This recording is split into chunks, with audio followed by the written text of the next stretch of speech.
Oops. Tez, my DJ skills are a little fail today, so I was enjoying it.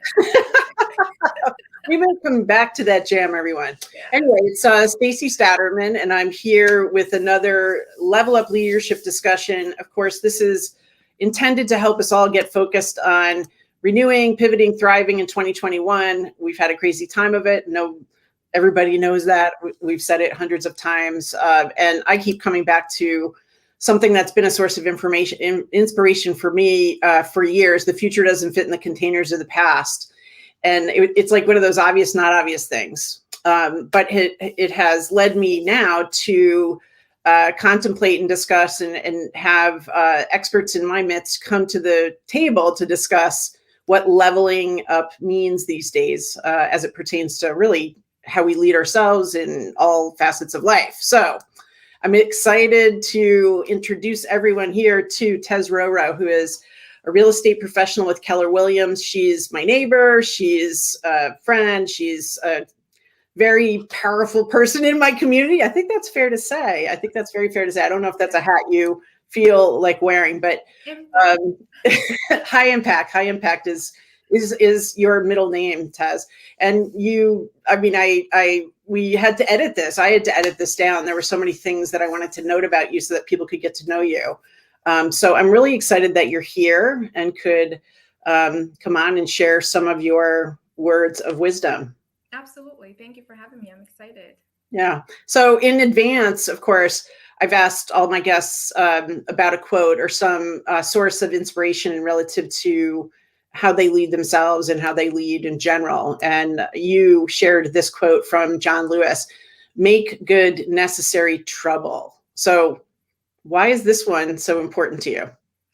So this resonates with me a lot because I find that in the spaces that I'm in, so you mentioned I have a lot on my plate, right? So I Yes, you do. have my family. I serve on boards of, the Chamber of Commerce, the PTA, and all these different things within the real estate industry as well. And I find that we can even talk about speakers, right? Like diversity of speakers when we're planning events, and the names that I may be hearing may be all male or not diverse in other ways. And so I'm usually the one asking that uncomfortable question of, hey, have we had women before? And there's been meetings where there was like a minute of silence, like people had to really think about if we've had women before or diverse women, right? And so I feel like I'm the one that asks those tough questions, right? Addresses that elephant in the room.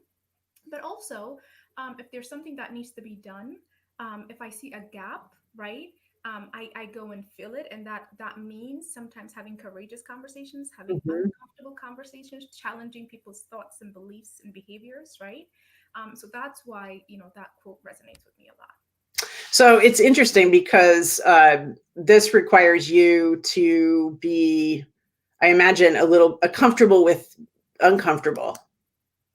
Yeah, and I think, I will say that I've exited the corporate career some years ago, but I think that experience, that part of my career has prepared me well and has prepared me even in my personal life, right? Like with our relationships, we have to have those tough conversations, and I've gotten quite comfortable having that tough conversation. And I think that at the core, if you approach people with a level of respect and a level of dignity, and that there's this common core we all want to work on, I find that people do want to work on it. They just may not have the skills or the words, the emotional intelligence to work through it, right?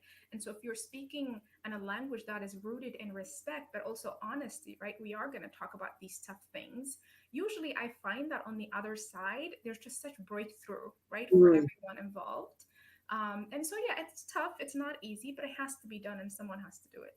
Yeah. I love that. And I've been in some of those meetings where you've asked some of those tough questions, and I am struck by the way that you bring respect and grace and kindness into the moment to sort of change the energy a little bit. So the idea of necessary trouble, that seems like a real key part of that quote. Yeah, because if you think about it, Stacey, if I ask someone a question in a way that is not respectful, if I'm trying to kind of put myself look good or whatever, it's only going to put the other person in defense, right? In a defensive mode. That's not the purpose here, right? The purpose is to get to work, to get work done. And it has to be done in a way the person feels good about doing it. And, in parallel to having these tough conversations is, even if there's nothing wrong or nothing to work on, I'm very intentional. I would say if there's a word like that captures me, it'll be intention, right? Yeah. I'm very intentional when I do see good work happening. I don't let an opportunity go by without complimenting, mentioning something to someone, because we all wake up every day looking for a sense of purpose, a sense of validity of what we're doing, right? And so I always say, I appreciate you taking time and working on this, and this is great work, right? And so it's not just a tough moment. I think when we experience some good moments, it's easy to just let it be, right, and Mhm. not highlight that moment. So yeah, I think balancing it out. Yeah, interesting. And you mentioned a little few minutes ago about exiting corporate life and now working in a more independent way. I'm curious how some of this intentionality really informed that decision. And I'm curious what the connection is, maybe also with this idea of leveling up. So that's a big packed It question. is a big So question. what share some thoughts. So I'll first say that hopefully this will be good news to a lot of our viewers. I am an introvert, believe it or not, and then B, a risk averse person. So put two of them together and you figure out how the heck someone like that could resign from a whole corporate career, right? Like when I Wow. was in corporate and I hear people quit or they resign, I couldn't even begin to wrap my head around like what does that mean? How do you make a decision like that?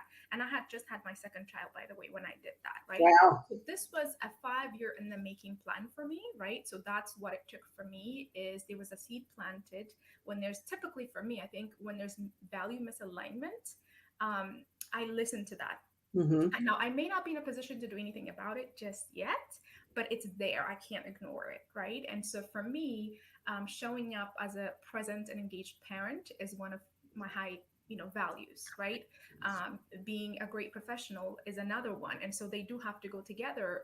I think for me, in corporate, it served its purpose really well. I say I grew up in corporate because I actually joined when I was in college, and earned my MBA there, which my company paid for, went through the ranks and all. When I became a parent, that's when I felt a shift, that perhaps the way I wanted to show up at work and the way I wanted to progress and the way I wanted to show up as a parent didn't quite fit. And I will say it, this is one of the tough conversations we have to have. In the US, in America, I do believe we have misaligned values that don't honor family values, right? So I could have been, a successful career professional if there were realistic expectations about what that meant for a working parent to show up, right? And that just wasn't true for me, and so I had to make a choice. Now, for me, that choice meant being intentional, like you said, about what's important to me. And I also knew that I was licensed even as a full time. So I had two careers at one point, right? I had a full time corporate career, and then I was a licensed professional real estate agent for about 2.5 years. Because what I knew was you could be good at something, but you may not enjoy it.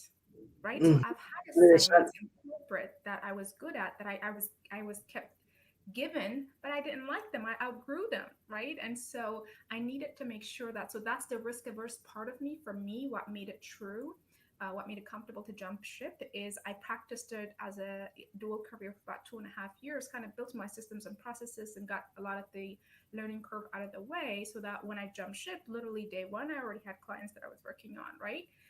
So this is also a note, if you're working with anyone, for those who are listening, thinking about, and I'm sure the pandemic has been such a transformative Yeah. experience for a lot of us in many ways, personally, professionally.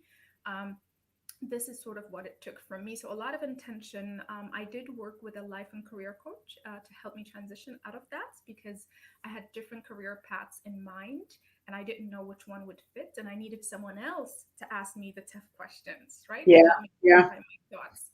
So that's kind of in a nutshell what it took. Yeah.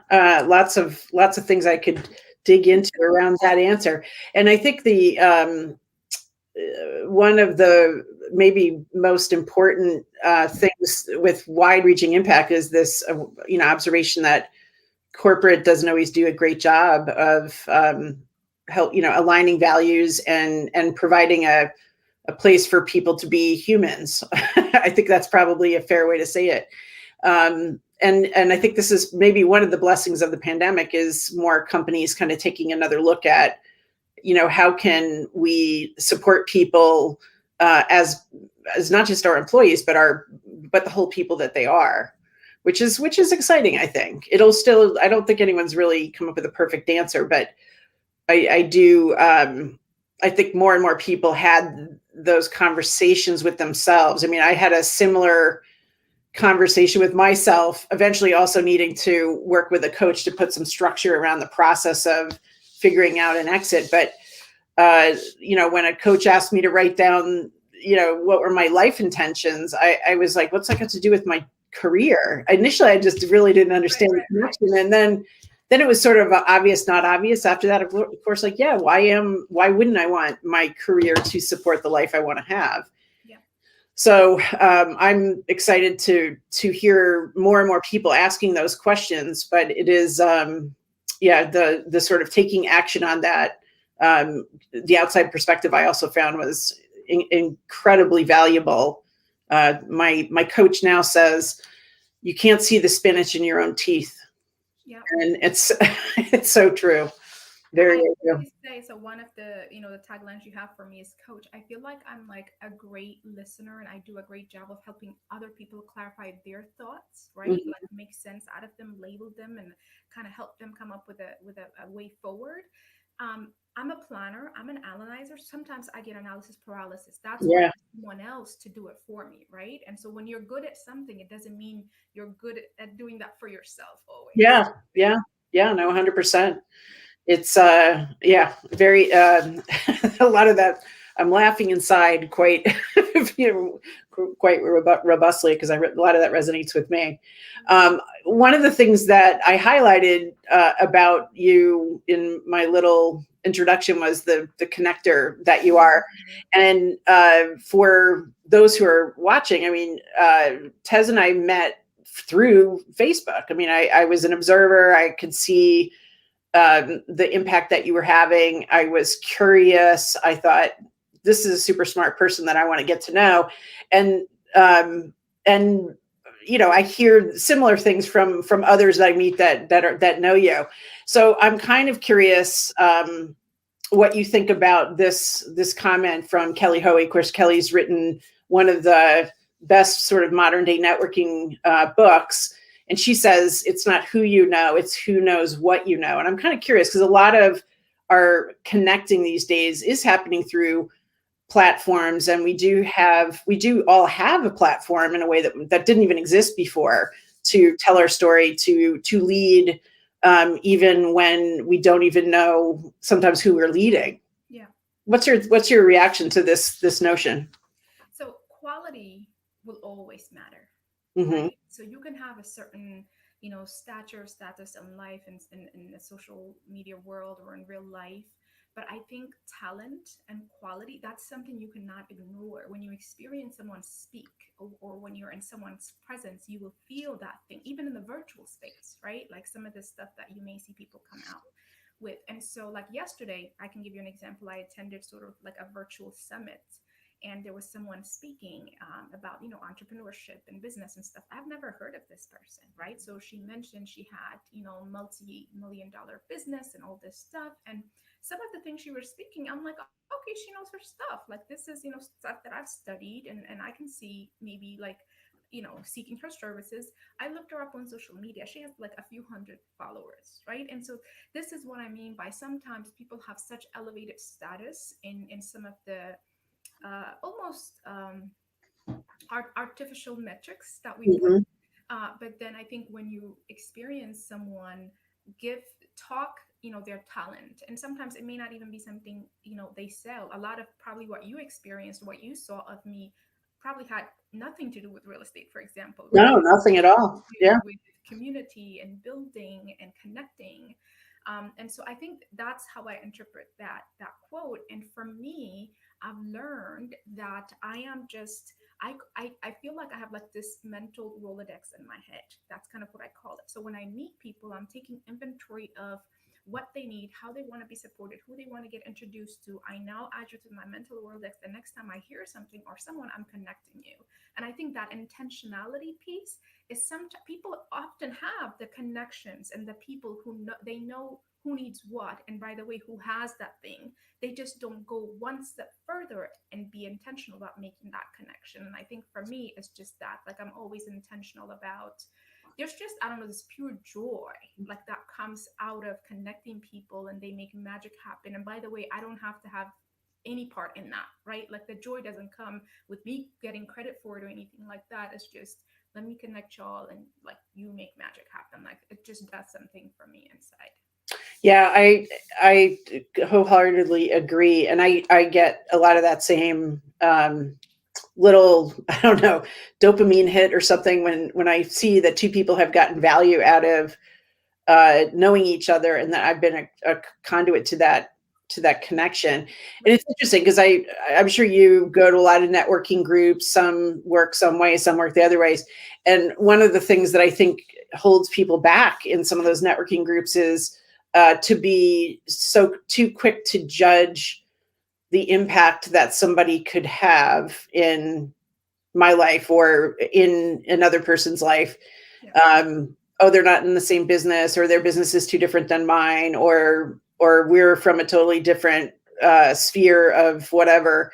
Yeah. And I find that that really holds people back in terms of creating value, service, which will which will undoubtedly come back to I believe it comes back to when you serve and you help others, even though you may not you may not be clear exactly how it's going to be supportive. It will be supportive probably to you, but your community or something else that you just haven't been able to anticipate. And I think you nailed it, Stacey. So that, right? Like you were giving without keeping scores. Yeah. I don't remember what I did what for. And so the beauty in that is when it does come back, because you're not expecting it, because you're not keeping scores, it's so joyful. It's like this person will send you, a referral, or this person will just send you, like, honestly, a nice note. And don't those come like on days that we really need them? Yeah. The person you introduced me to, we ended up meeting up. I have friends even who I introduced to, and I see them on Facebook kicking it, and it makes me feel good. Like it actually makes me feel like I'm a good friend, even though I'm not spending as much time with them, because I made a connection, right? That is valuable to them. So yeah, give without keeping scores. Yeah, I love that.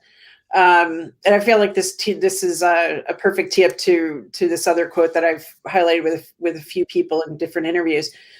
Scott Galloway talks about this being an incredible opportunity time. He actually calls it a cosmic opportunity moment in one of his blog pieces. And Paula, part of his perspective is, and I agree with him, which is why I highlighted that it's also a time to repair and restore. And I'm curious if what your perspective is on this time and how you might look at this situation we're in. It's interesting this came up because I was just having this conversation yesterday with my husband over coffee, and like, when things are unknown, especially for those of us who like to plan, right, and think and strategize, it's uncomfortable, right, not to know what's happening. We all thought school was going to be closed for 2 weeks and we're going to go back, and yet we ended up teaching our kids, for a year and a half or whatever. And so I think what I've learned is it's okay to plan, and it's okay to see the fruits of your plan, but it's also okay to just be in the moment. And the thing about this is, as much as it's devastating, it's also sort of magical in a way, because it's a universal experience. Yeah. Everyone is experiencing it at the same time. So yes, one of the great things that came out of this is I'm an advocate of work-life harmony and allowing people to show up as their authentic full selves. That is when you're going to get production and quality work out of people, right? Not when you force them to show up as this, robotic employee who doesn't have families, and then at home, this, family person who doesn't have work. And so I think one of the things that came out of that, people and companies are forced to think about what it means to have working families. I mean, that's right. Yeah. And create creative solutions.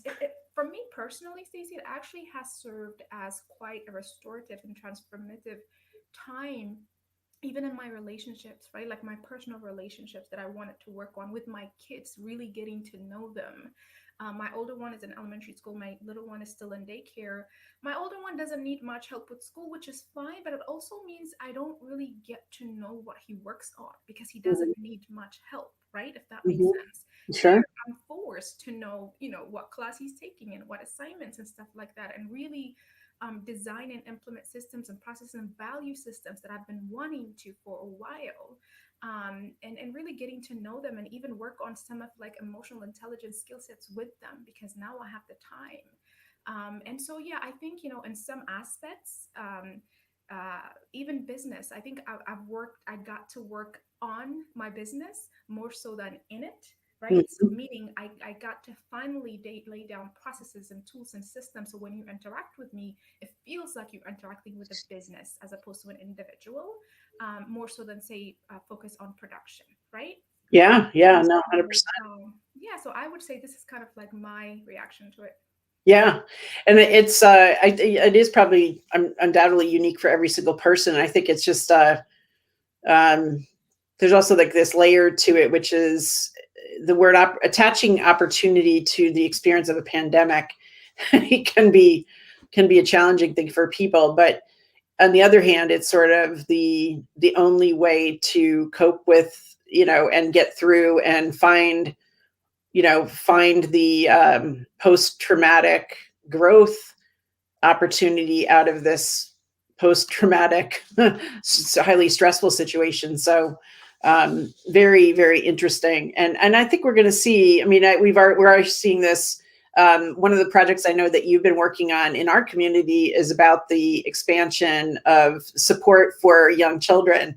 So I'm kind of curious, tell us a little bit about the project, and did this period of time help that, make that easier, or create more challenging getting it done? So I'm like very excited about that. That's one of like the projects I've worked on for some time now. So pre-K expansion, right? So New York folks are probably like, y'all don't have pre-K, right? In Jersey, we don't have universal pre-K, right? So kindergarten as public school system starts at kindergarten. Some districts may have it. And so I went to a seminar a couple years ago where I learned that our town was on a list of qualified districts to get aid from the state, but we haven't tapped into that. So that Interesting. actually, right, like raises, and this again, intention, it keeps coming up. You see, I could have just came back and said, well, I heard this, right? But I Yeah. said, "But why, like, why are we not taking advantage of that?" And so I spoke to board of education members at a time, and initially it was a no, we don't have space and we can't do it and this and that, and this came up before, and then I connected with people who presented the information, advocates, Department of Education, all this good stuff, and I gathered and mobilized a force of parents who are interested in bringing pre-K to our town. And I just held an interest meeting. Here's what I know. I don't know everything, but here's what I know. Based on what I know, I feel like it could be doable with some creative solutions. Um, and then we pulled in experts, right, from the community, from advocates outside. So the short story is that the district now has resources allocated and they're working on it. We're going to apply for the first time, and the hope is that we may actually have some classrooms, some pre-K classrooms, this as early as this September, October. If that Wow. happens, Stacey, I think I've made my mark That's in incredible. this volunteer world. That's incredible. And I love that this happened during a time Pandemic. when so many people were saying, "Oh, we've got to be conservative in what we're doing, and just keep the wheels on the bus." And it's like, no, no, you said no, let's add, let's build a bigger bus, which is so incredible. I will give the district and the superintendent credit for they have. I would not want any educator's job at this time right now. I think they have Yeah. it the hardest, maybe next to healthcare, right? But I will say that this is the thing about leadership too, right? Like, sometimes when you attend board of education meetings or even in the social media pages, you hear people complaining about taxes. I pay too much taxes for this, for that. And for me, that's not a solution. That's just a complaint. It's a statement, right? We Mhm. all are paying high taxes. Now, what's really key is this partnership. And so my approach to the district was not, why don't we have that? Like, why are you not applying for this? I said, I recognize that you have enough on your plate. You're dealing with a pandemic. You're trying to figure out return to school and this is not, you're trying to manage what you have, much less add a new element. I said, what if? right? I manage this. What if I create a group of volunteer advocates, I work on it, I get some of the facts, I move us forward, then present to you. And so that was the approach. That's why it worked, right? Even during the pandemic. And when it got to a point where, we shared some key information of why now is the time to take advantage of this, then, the district was willing to take it on. Awesome. Well, it is certainly an incredible demonstration of how to make things happen, even in tough times. So I want to ask one final thing to kind of get a sense of where your head's at for the future. So I love this comment from Michael Bungay Stainer. We unlock our greatness by working on the hard thing. As you look around in your professional life, in the community, et cetera, what's the hard thing that we need to work on, you need to work on? Talk about a hard thing that's on your radar at the moment. So, the pre-K was one, right? Yeah, no, check. That I think, because you're never done. That's my perspective. You're always working on hard things. Yeah. I mean, I don't know if there's like a specific one. I think just my advice always in everything that we do in our personal professional life is to be that reason, that rational voice of like, here's what I found in corporate, in my personal life, in my professional life now. I find that people are in leadership are open to hearing ideas, creative ideas from the community and their stakeholders, right? As long as it's delivered in a way that's constructive, right? Because guess what? When you bring up some creative ideas, everyone wins, right? And so I think I would just challenge, the hard thing to do would be like, instead of, sitting on the sidelines and complain, and it is easy to sit behind screens and type comments and, say some harsh things, really think about how can I contribute, right? Let's not just be consumerism. And I'm not talking about materialistic, but even from ideas and thoughts and energy, right? Emotional labor, as we call it. Like, let's be part of the contributors. Let's be part of the solution and really put forth the energy needed to come up with solutions for anything around you. Like anything around you, come up, be part of the solution. Yeah. Oh, I totally love that. And that's a great way to kind of wrap up our time together. You're so right. This is maybe the biggest time in history that we'll be a part of anyway, where there's sort of a call to action to be active, to be participating, as opposed to sort of letting things happen. Big things can be done. Your story about the pre-K program is such an excellent example of it. And if you hadn't asked that question, no, probably would have gone nowhere. So I love that as a point of inspiration for myself and for anyone else who is watching us in the live stream or the or later on. And we got some nice comments here from Sandra Lewis, who it's nice to have here. So I want to encourage people who are viewing, please connect with Tez. She's here. Obviously, she also has a website where you can kind of connect and get to know her if you're on another platform. It's been amazing to have you, Tez.